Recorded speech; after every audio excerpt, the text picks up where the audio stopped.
All of tonight's rescues are true stories. We've sometimes used actors or stuntmen, but everything you see and hear is based on the accounts of the people involved. They've helped us to reconstruct events as they happened.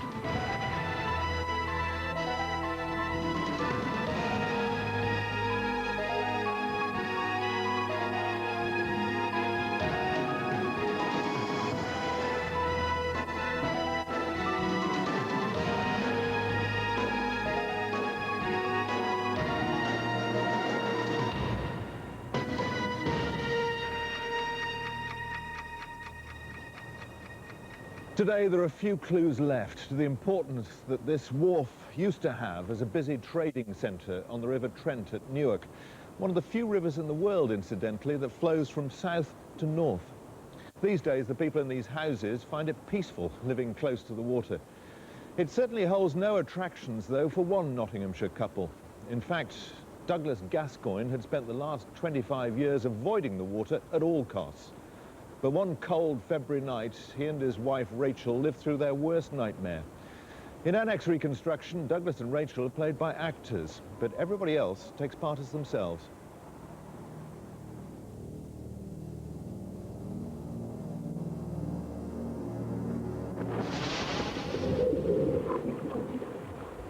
Mr. Gascoigne had a laryngectomy performed some 20 to 25 years ago. This sort of surgery is performed for people who have cancers of their larynx. This is in the region of the throat, around where the voice box is. On yourself, you'll find it approximately where your Adam's apple is.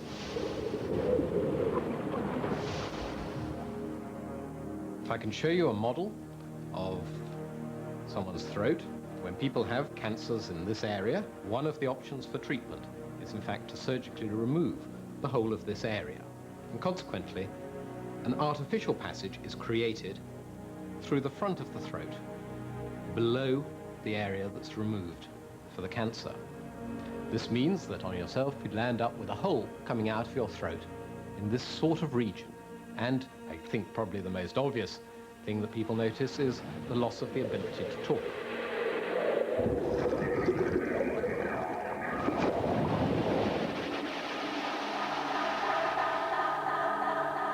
Well, we had always understood that water was really the end, because the water would enter straight into the lungs from the hole in his Doug's throat, and therefore he would drown. The evening of February the 11th, we were going out to dinner with some friends, and we'd never been to their house before. Oh, right. Well, how do you fancy Carousel? On at the National. Yes. Well, you like musicals? I am fancy. Yes, yes, I do. We arrived at the wharf and started to look for the house. Christopher, my son, dropped us off. It was very cold. It was very dark. It's very badly lit. The area is very badly lit. And we were looking for the house and discussing where it was. And obviously when you do that, you start together. And then one thinks it's going to be one way, and the other one thinks it's going to be the other. Now, where are we? What number did you say you live? 11. Well, what number's that? That's 14. 14. Well, what number is So that? we were busy searching for this house, and we could find every number 10. nearly. But the right number. That was number 12. So where the hell is number 11? The numbers on the houses weren't, or didn't seem to us to be consecutive. And so we split up slightly. Look, you go down there, and I'll go and have a look round here. All right? Yes, all right.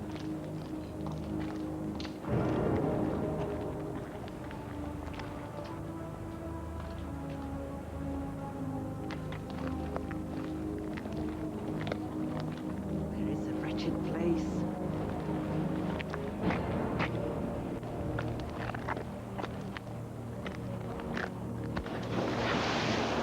Doug?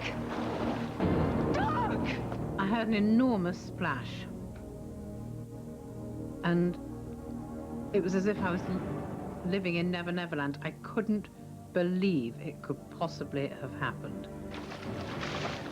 Oh, my God. I rushed to the edge, and there, on the surface of the water, was Doug And I was just absolutely horrified. Rachel did all she could to attract attention, but she knew that help wouldn't come quickly enough for Douglas. I thought, I can't jump in, I must jump in and try and save him. He must, even if he's going to drown. No, I tried. I've got to have that. I could never go on living knowing that I hadn't done everything to save him. I'm coming!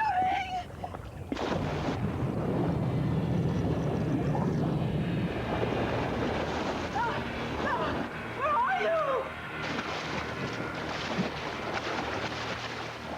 I caught hold of him, I think, on the way down, but I don't really know how. When I got him, I can remember trying to struggle to the surface and thinking, we're both going to drown down here. I can't get back up, and I mustn't let go of him. I realised somehow from the back of my memory that Doug had got all his clothes on, and I couldn't get rid of them.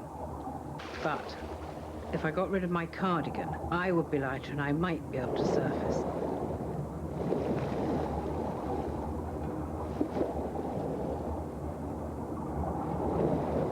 And then, after that, in fact, we came to the surface very, very easily.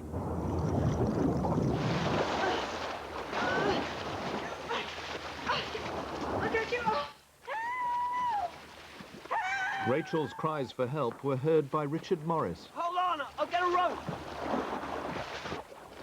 Mum, dial 999. My immediate thoughts were that there was very little hope.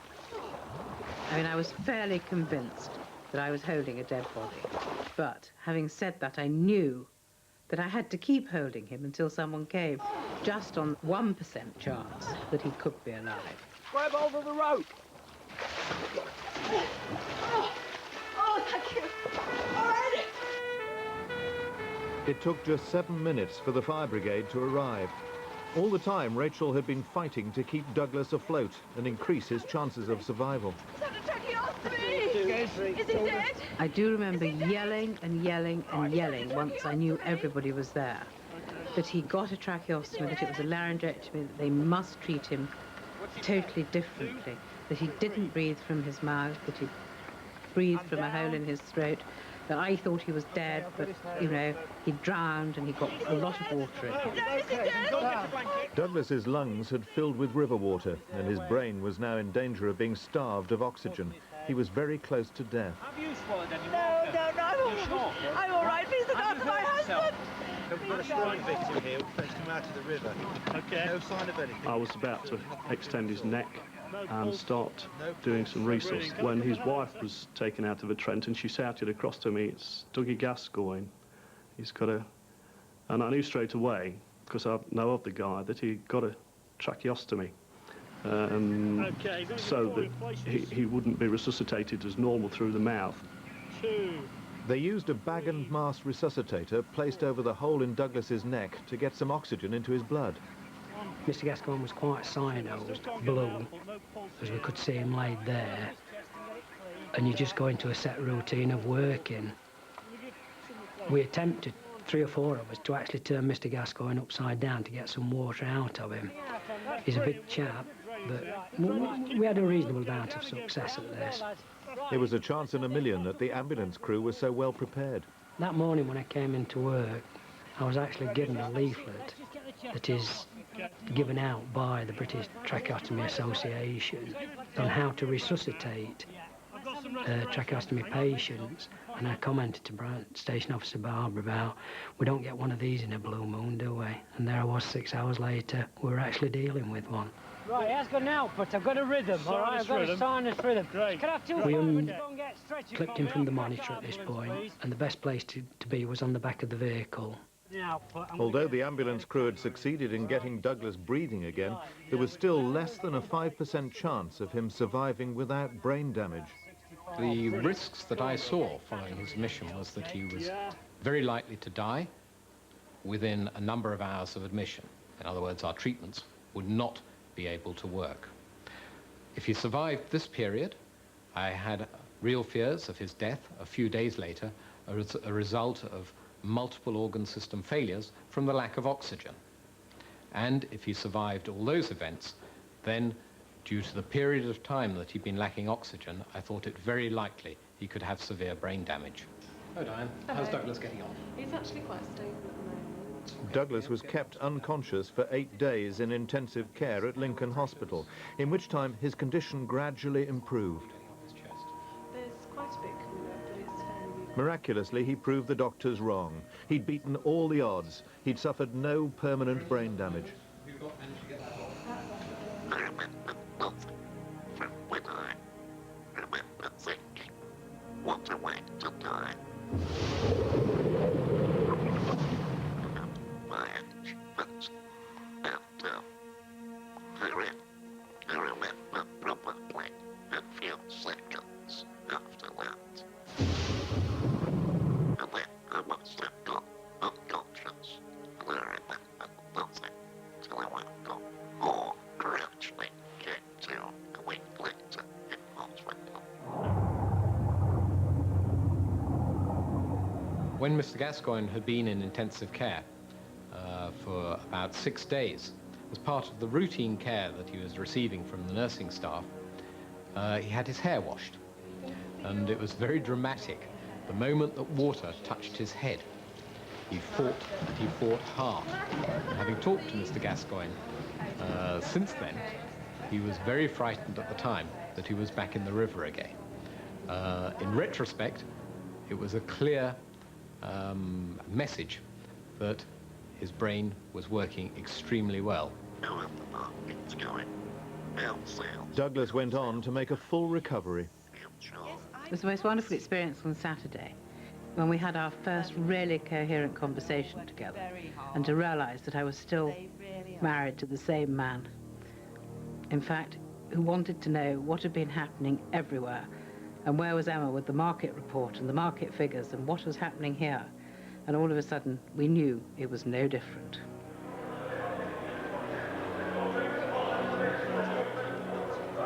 It really was the most remarkable coincidence that on the very day that Douglas needed help, the ambulance crew who came to his aid had been reading this leaflet.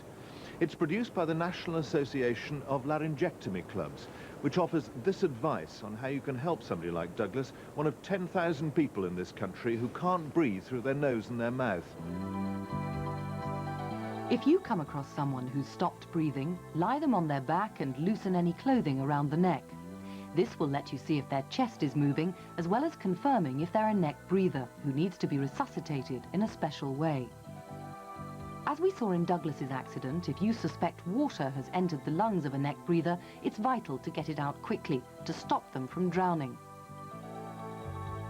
To do this, you can either lie them over your knee, making sure the hole is lower than their lungs, or produce the same effect by putting a cushion underneath them so that water flows out of the lungs and out through the neck.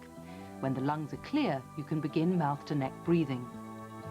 Most neck breathers carry first aid instructions with them all the time. You'll probably find it in their pocket or wallet, or even stuck to the car window. The instructions are clear and easy to follow.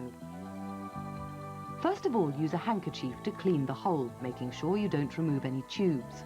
Then gently tilt the jaw and hold the head back. It'll help to support the neck with something like a rolled-up coat placed under their shoulders. Then take a deep breath and put your mouth over the hole in the neck, forming a seal. Blow in slowly, watching for the chest to rise. Make sure you let the chest fall completely before giving another blow. Continue blowing into the neck at the rate of 10 breaths a minute until they begin to breathe without your help, or the ambulance crew arrive and take over. With improvements in modern medicine, more people like Douglas are surviving throat cancers, and laryngectomies are becoming more common. The removal of the voice box means patients no longer have a normal voice, but with a lot of hard work and coaching, it's possible to develop some kind of speech again. As we've heard with Douglas, it's not always easy to understand what they're saying, but don't be afraid to ask them to repeat it. Watching their lips will make it easier. All it takes is common sense and a little patience.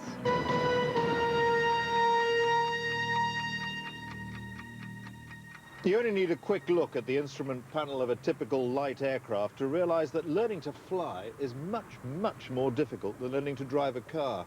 It's also a lot more expensive. An hour's lesson costs about £90, and a would-be pilot needs a minimum of 40 hours to obtain a private pilot's licence. It requires serious dedication to succeed, and even when they've qualified, pilots have to do a minimum of 5 hours flying a year to keep their licence. Paul Wisely already had his licence and relished his practice sessions until the day when things didn't go exactly as planned.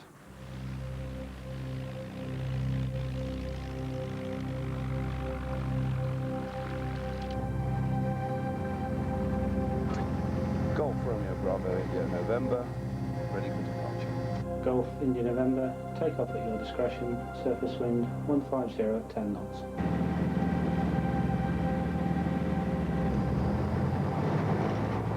Paul Wisely was an electrical engineer working in the aircraft industry. It was his familiarity with planes that made him want to learn to fly them too. He's played here by an actor.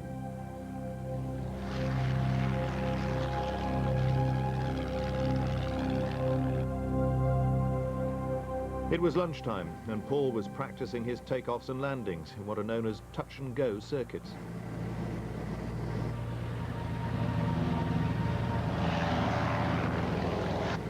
He'd just begun his third circuit and had climbed to 100 feet when things started to go wrong.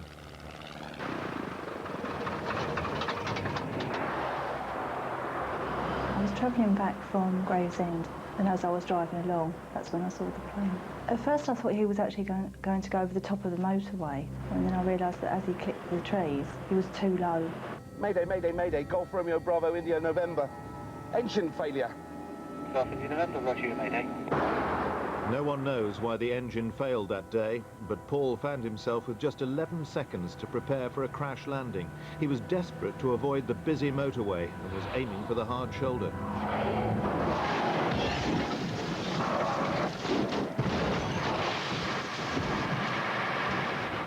He actually came down, very luckily, in a gap of traffic. I must have been about 100 yards away. It had a full tank of aviation fuel that was running all the way down the motorway under the cars that had stopped. He was in pain. I think he was trapped by his legs, because if there was a fire, he had no chance whatsoever. I was very scared. At that point, I did become rather selfish and think it could still ignite. I was worried. There was nothing that we could do. We had to wait for the services. Alpha to any vehicle, M2 Trevor Paffett, with 18 years' experience as a motorway policeman, answered the call. I was on the M2 about a mile from the actual scene, and I just thought, God, I'm going to be very close to this, and I'm going to be the first one there. Is he alive? Yeah. He is. Okay, I'll see what I can do. Tango Charlie 7 priority. We've got one light aircraft down on the M2. Carriageway's blocked.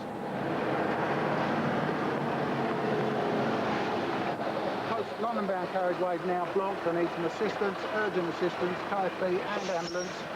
There's a lot of fuel all over the carriageway. Aircraft landed on M2 between junctions 2 and 3. Bruce Jarvis and Laurie Moore were on duty nearby with the Kent Air Ambulance that day. They were airborne within minutes. When you get a call like this, you've got a fairly good idea that you're going to get somebody that's very seriously injured, if not fatally injured. And it also goes through your mind, are you going to see a ball of fire? Because invariably tanks get punctured and plane crashes. 10 Ops, Kilo Alpha, departing en route to the M2. I've got to admit that I was really scared stiff that someone was going to set this lot on fire. There was an enormous amount of fuel. We were slopping about in it. I thought, well, if this lot goes up, we're all going to be up where we shouldn't we, really, and I didn't want to be there. To my amazement, there was a load of German tourists that were wandering around on the motorway smoking. Sind Sie Deutsch?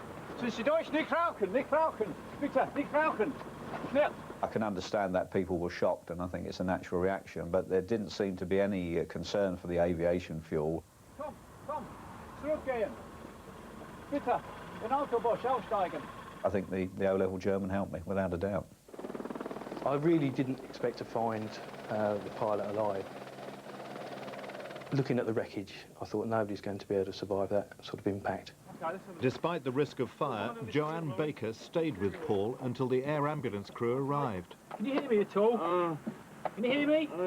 He was in quite a lot of pain, plane anywhere? He was trapped by his legs in the aircraft, and the canopy of the aircraft was over the top of him, which made access to it quite difficult. The motorway was blocked in both directions. The emergency services used the hard shoulder. Particular concern was the amount of aviation fuel on board. It was unknown. It could have a full tank. It may have been, you know, half empty or empty. We had no idea. What was apparent was the amount that was flowing down the hard shoulder. Initially, on assessment, a difficult task. Although there was no fire situation, there was the likelihood of a fire. We'd spoken with the inspector in charge and asked him to ensure that everyone kept back, irrespective of whether they were smoking or not. We just wanted them out of the way. The foam, we actually put a thick white blanket on top of the aviation fuel. By putting the foam, you actually exclude the oxygen and therefore suppress the fire. Kent Fire Brigade's cameraman, Nelson, began filming the operation for training purposes. They had to concentrate on reducing the risk of fire before they could even think of using their specialist cutting equipment to free fall.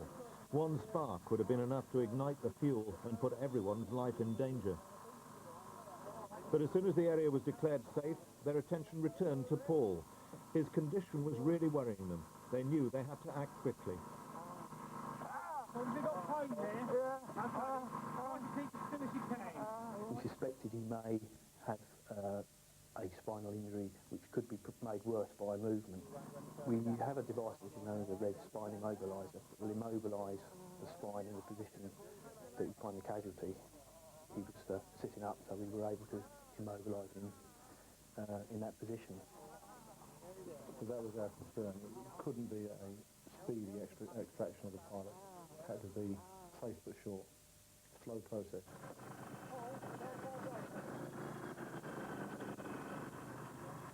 The fire brigade used sabre saws and hydraulic cutters to try and free Paul, but they had to take great care from jarring his back. It was vital to keep him as still as possible.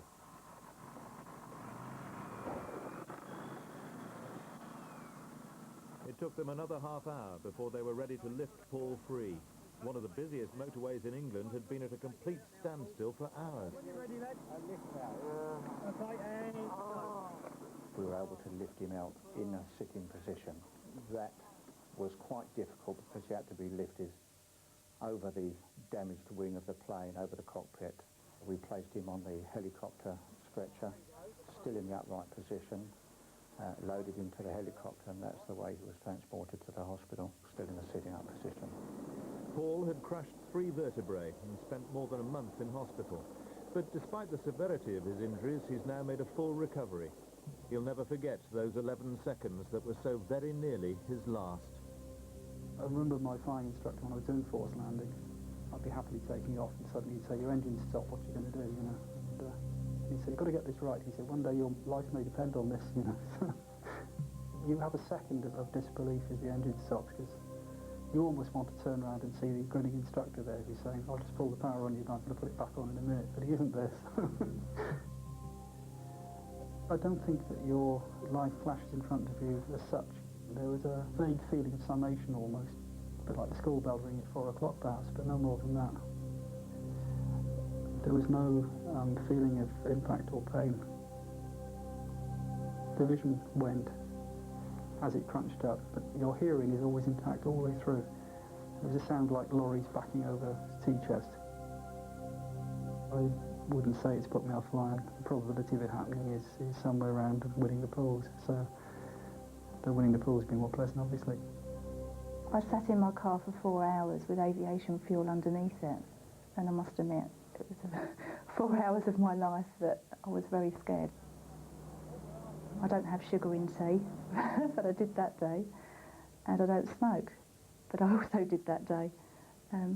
It did hit me, and for a long time afterwards, whenever I saw an aeroplane, whenever I was driving up and down the M2, I used to concentrate more on the aeroplane than I did the road in front of me, because I was worried that yet another plane would come down.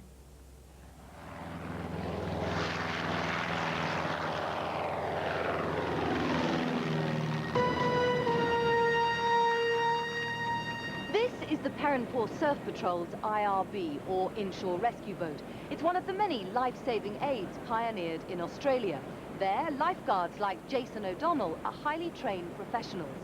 He's travelled the world saving lives, and last summer came here to work as a lifeguard.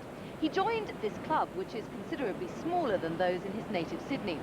His skills with the IRB helped make the beaches here a lot safer, and his teammates hoped his competitiveness would boost their chances of success at the big Rescue 94 competition.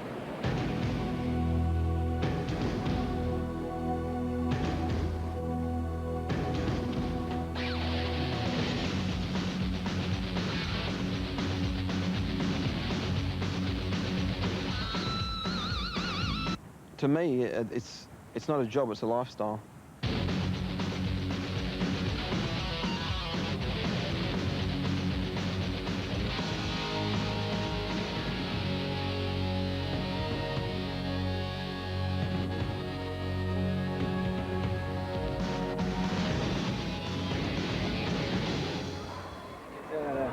Have you got a camera?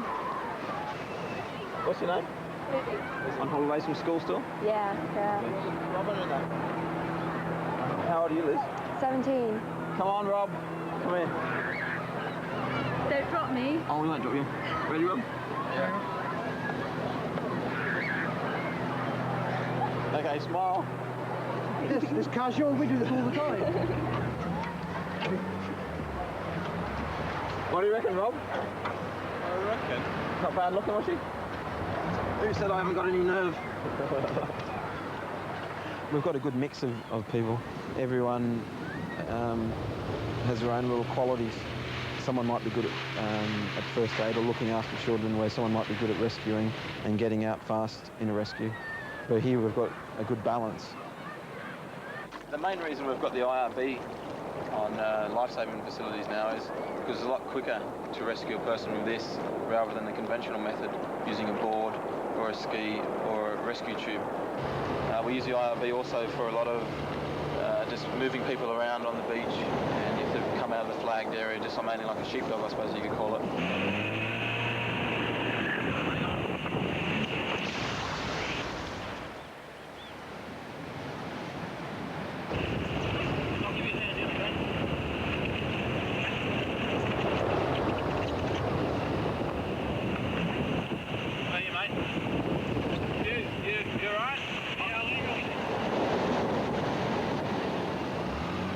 Go wrong, well, it's being able to keep a level head and being able to feel in control while you're in a pressured moment.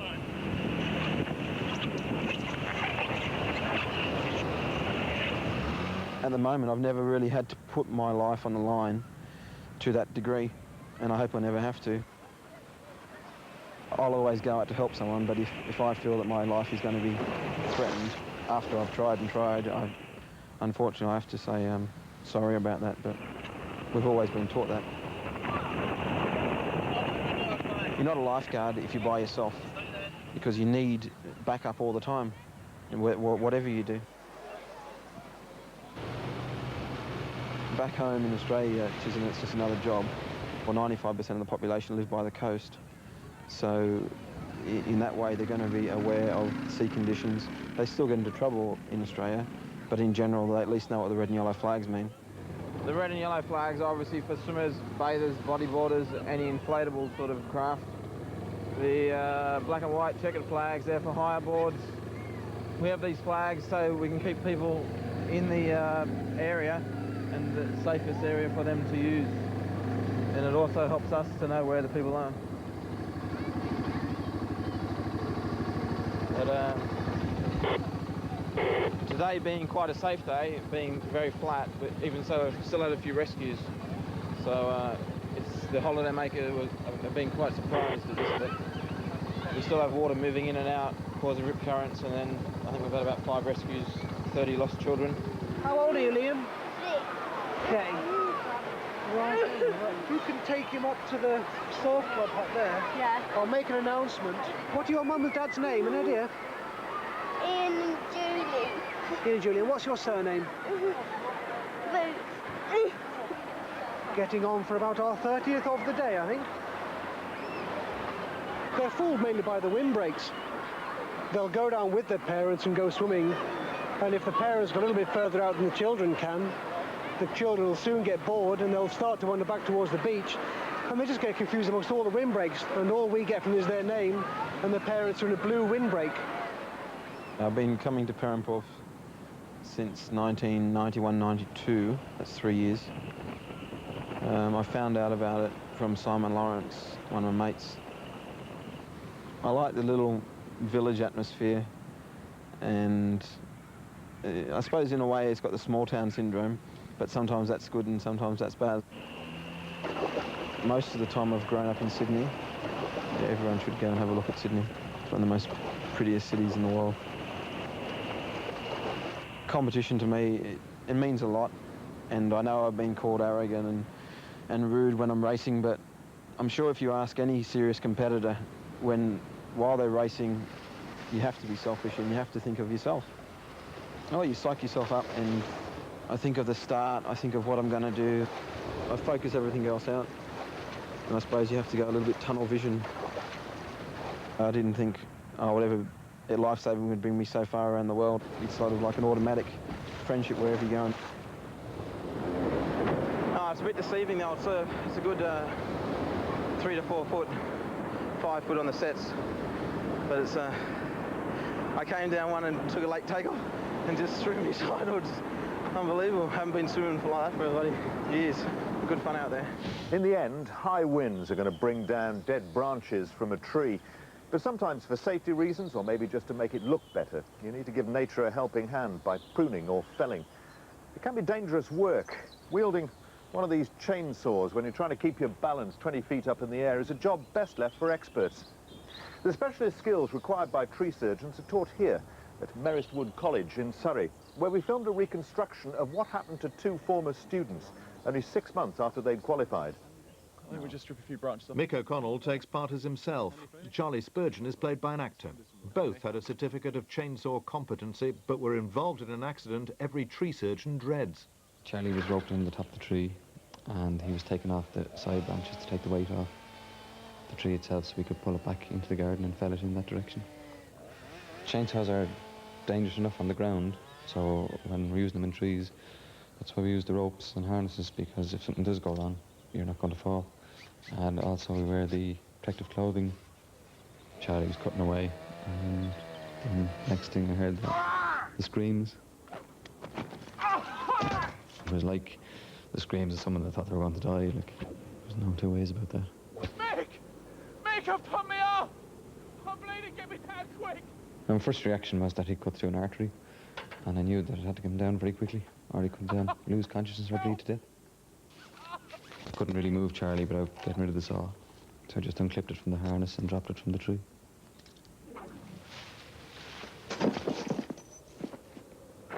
He was holding the wound with his left hand over to stem the flow of blood, but in the middle of his arms, there was a branch going up, so there was no way he could go anywhere.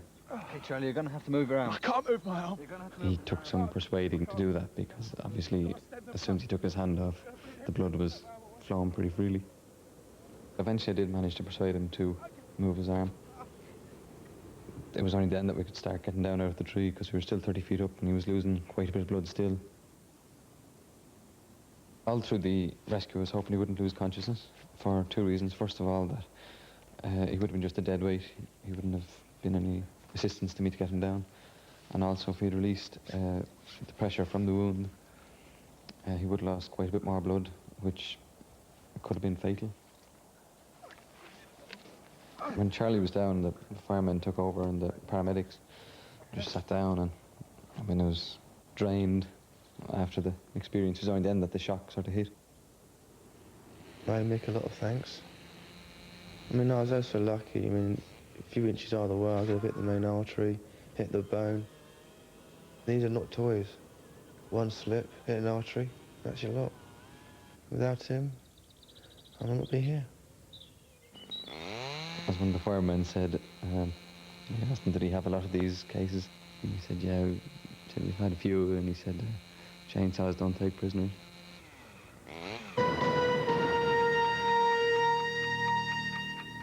Here in Kent, they've got the biggest collection of Victorian oast houses in the world.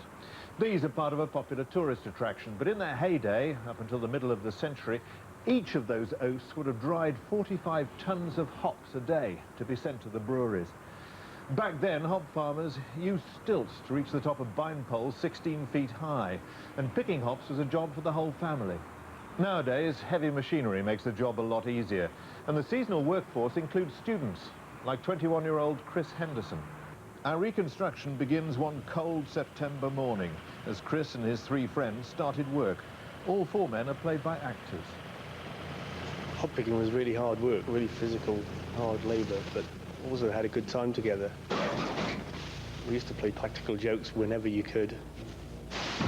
Throw people in the bottom of hop piles.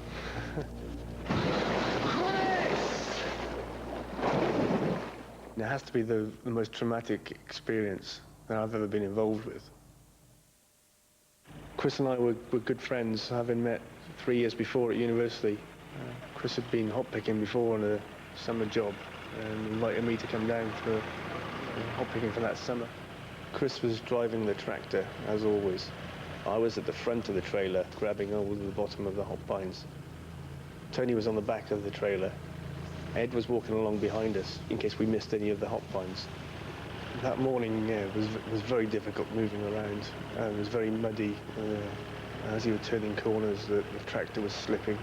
The ruts along that edge of the hop field were in places of 12, 16 inches deep. We just finished a row and we'd got our new trailer on. We were approaching the next row of hops and there's a real steep bend. And Chris had to try and go as wide as possible over these brambles to get round this corner. But what Chris couldn't have known was that behind the brambles was a 15-foot drop into the River Tees. And as we went around this corner, either the wheels slipped or the bank gave away, the front of the tractor just went down. Mike, Ed and Tony managed to jump clear of the trailer, but Chris wasn't so lucky.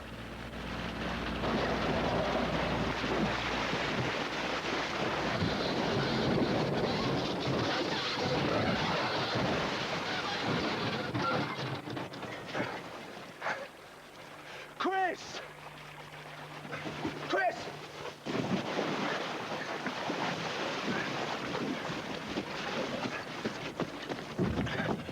Chris!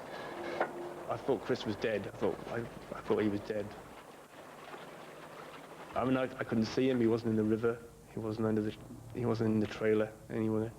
I was still shouting, Chris, Chris. Mike quickly discovered that the tractor's rear wheel was pinning Chris's arm underwater. It's on my arm, Mike. I can't get out, Mike. Just pull it. It's on out. Mike! Chris! Look, go get help. He's trapped. Ed, you go to the hop picking shed. Tony, go up to the farm. I'll stay here with him, okay? As Ed and Tony ran to raise the alarm, Mike stayed in the freezing water and continued to try and dig Chris's arm out of the riverbed.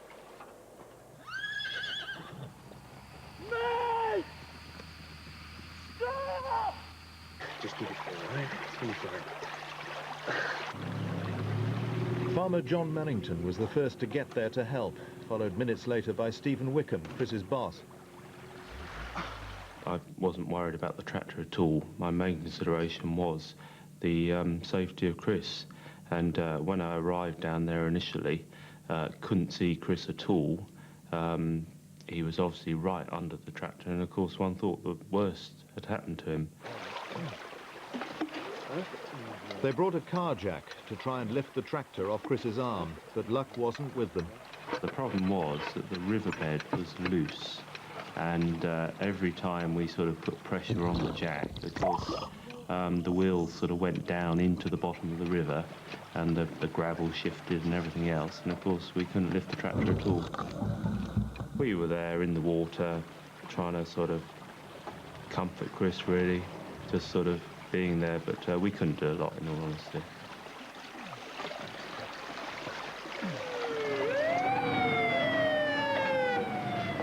As soon as Kent Fire Brigade arrived at the farm, they hit their first problem. Their appliances were simply too tall to drive under the hop poles and get down to the river. They had no choice but to unload the equipment and carry it on foot across the hop fields.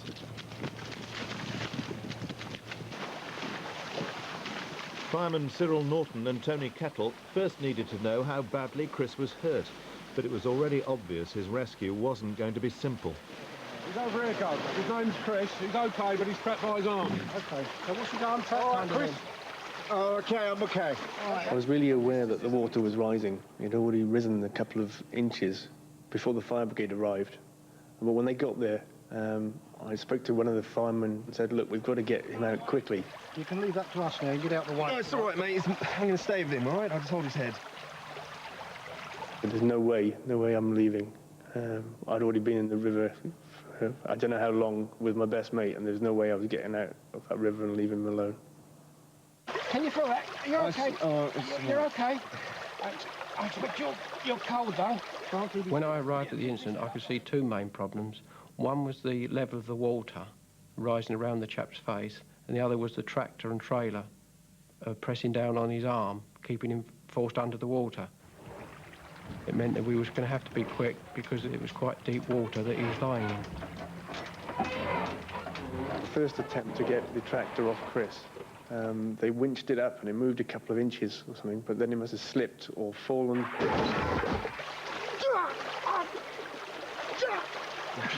It's all right, mate. It's all right. It's all right. Come on, come on. Just sort of screamed out in pain. It was really hurting, really in pain. Well, as soon as I could see that we wasn't able to get him out straight away, I thought then we was going to have problems. Somehow we needed a way of reducing the level of water in the river. Station Officer Norton, could you send a message from me to the River Authority to see if we can get the level of the water reduced in the River Tees in the Goudhurst area? We've got a casualty nearly submerged in water. Over. Howard Mackenzie, the head ranger at Buell Reservoir, now got involved in the race to save Chris's life. The reservoir normally releases 12 million gallons of water into the river every day. It was the first time that Howard had ever been asked to shut off the supply. But despite Howard's swift actions, there wouldn't be an immediate drop in the river level downstream, where the fire brigade were making slow progress, cutting through the reinforced steel tow bar. It was a race against time because the level of water appeared to be rising, and it was actually getting up, lapping around his lips and mouth at the time. And there was also a degree of diesel running in from the tractor around his face as well. Chris was getting drowsy and I was trying to keep him talking, keep him awake. So we were talking about friends and girlfriends and parties. And I even talked to him about Chelsea Football Club, because he's a big fan. I had him naming the 1970 FA Cup team at one point. Chris had now been trapped in freezing water for over an hour. His condition was deteriorating.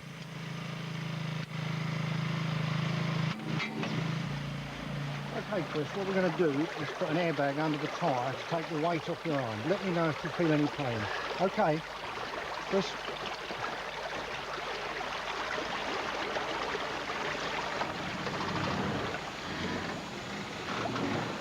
I mean, the river was as high as it could get. I mean, I couldn't hold his mouth any higher in the river, and he was only just getting his lips in the air to be able to breathe.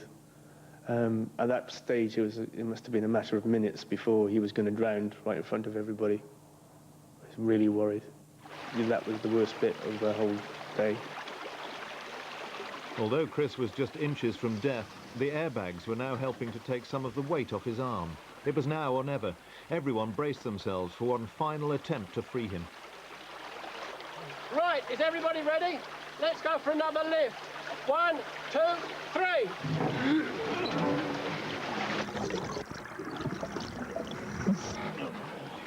The combined strength of 12 men finally did the trick. Right, it's clear. Chris had been trapped for 1.5 hours.